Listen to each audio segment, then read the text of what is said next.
बिस्मिल्लाहिर्रहमानिर्रहीम। अस्सलाम वालेकुम। मैं हूँ आयशा और वेलकम करती हूँ आपको अपने यूट्यूब चैनल आयशा के किचन में। आज मैं आप लोगों से शेयर कर रही हूँ आड़ू के जूस की रेसिपी। नहायत ही डिलीशियस बनता है। ये फल खाने में बहुत ही टेस्टफुल होता है और जब इसका शरबत तैयार करें तो वो भी नहायत ही मज़ेदार और टेस्टी बनता है। आड़ू एक मज़ेदार सा फल है और इसके बेशुमार फ़वाइद हैं। शुगर के लिए तो ये बहुत ही फ़ायदेमंद है, लेकिन अगर इसके फ़ायदे मैं गिनवाने बैठूं तो पूरी वीडियो इसी पे ही गुजर जाएगी। तो चलते हैं अपने किचन में और आज ही ये मज़ेदार सी रेसिपी को बनाना स्टार्ट कर लेते हैं। आजकल आड़ूओं का सीज़न है तो मार्केट में बहुत ही मज़े के और टेस्टी से आड़ू आए हुए हैं। वो ले लेने हैं। मैंने यहाँ पर 1 किलो के करीब यहाँ पर आड़ू ले लिए हैं। इनको अच्छे तरीके से वॉश कर लेना है। इसकी स्किन के ऊपर कुछ ऐसा लगा होता है जो वाइट सा होता है, धोने के बाद ये ख़त्म हो जाता है। इसके दरमियान वाली ये छुरी की नोक की मदद से निकाल लें और इनको मैंने अब छीलना नहीं है। इनके तमाम आड़ूओं पर मैंने कट्स लगाने हैं गहरे से। इतने कट्स लगाएं कि गुठली तक आपकी छुरी चली जाए। अगर आप चाहते हैं तो आप इसका छिलका भी रिमूव कर सकते हैं, लेकिन छिलके के साथ ही आप अगर इसका शरबत तैयार करेंगे तो वो बहुत ही फ़ायदेमंद भी होगा और डिलीशियस भी बनेगा इंशाअल्लाह ताला। इसी तरह तमाम मैंने आड़ूओं को कट्स लगा लेने हैं। कट्स लगाने का मतलब ये है कि हम जब आड़ूओं को बॉईल करेंगे तो अंदर तक ये अच्छे खासे नरम हो जाएंगे। अब यहाँ पर मैंने 1.5 लीटर पानी लिया है एक कढ़ाई में और यहाँ पर मैं अपने आड़ू शामिल कर दूँगी। फ्लेम को हमने हाई रखना है। हाई फ्लेम पर हमने इसको पकाना है। साथ ही साथ हमने इसमें 2 कप के करीब चीनी शामिल कर देनी है।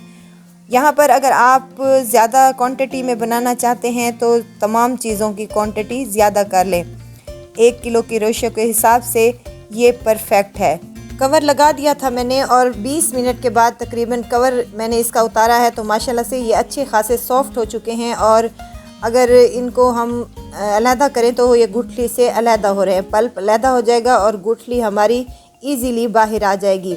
इसी तरह तमाम गुठलियाँ हम निकाल लेंगे। इस स्टेज पर गर्म होगा तो एहतियात के साथ ये काम करें। तमाम गुठलियों को निकालने के बाद हम इसको रूम टेम्परेचर पर ले आएंगे। रूम टेम्परेचर पर आने के बाद हमने इसको एक जूसर जग में डालकर इसको ग्राइंड कर लेना है। ग्राइंड करते वक्त इस बात का ख्याल रखना है कि जो हमने ये पल्प हमारा है ये गर्म ना हो, रूम टेम्परेचर पर हो तो बेहतरीन है। अब यहाँ पर एक स्ट्रेनर ले लेना है और उस स्ट्रेनर की मदद से हमने इसको अच्छे से छान लेना है ताकि जो छिलके वगैरह हमने साथ में ही डाले थे अगर कुछ बाकी रह जाएं तो वो भी रिमूव हो जाएं और हमारा मज़ेदार सा आड़ू का ये शरबत तैयार हो सके। यहाँ अगर आप छानना नहीं चाहती तो इसको बग़ैर छाने भी आप यूज़ कर सकते हैं। उसमें से टेस्ट में कोई फ़र्क नहीं आएगा। मेरे बच्चे नहीं पीते बग़ैर छना हुआ तो इसलिए मैंने इसको छान लिया है। देखें माशाल्लाह से बहुत ही मज़ेदार सा और कलरफुल हमारा ये जूस बनकर रेडी हो चुका है। अब एक और बात मैं आपको बताती चलूँ कि ये पका हुआ जूस है, इसमें बर्फ़ आपने नहीं डालनी। मैंने वीडियो तैयार करनी थी तो इसलिए मैंने थोड़ी सी बर्फ़ के क्यूब्स डाल लिए हैं। आपने इसको फ्रीज़र में रखकर बिल्कुल चिल कर लेना है, उसके बाद ही सर्व करना है। तो मज़ेदार सा हमारा ये आड़ू का जूस बनकर तैयार होगा इंशाअल्लाह ताला और जायका ऐसा कि ज़बान से ना जाए। मज़ेदार और बेहतरीन सा ये आड़ू का शरबत आप अपने बच्चों के लिए बनाएं, घर वालों के लिए बनाएं और गर्मी से लुत्फ़ अंदोज़ हों। ज़रूर ट्राई कीजिएगा और दुआओं में मुझे ज़रूर याद रखिएगा। खुश रहें, खुशियाँ बांटें। इजाज़त चाहती हूँ, फिर आऊँगी इंशाअल्लाह नई और मज़ेदार सी चटपटी रेसिपी के साथ।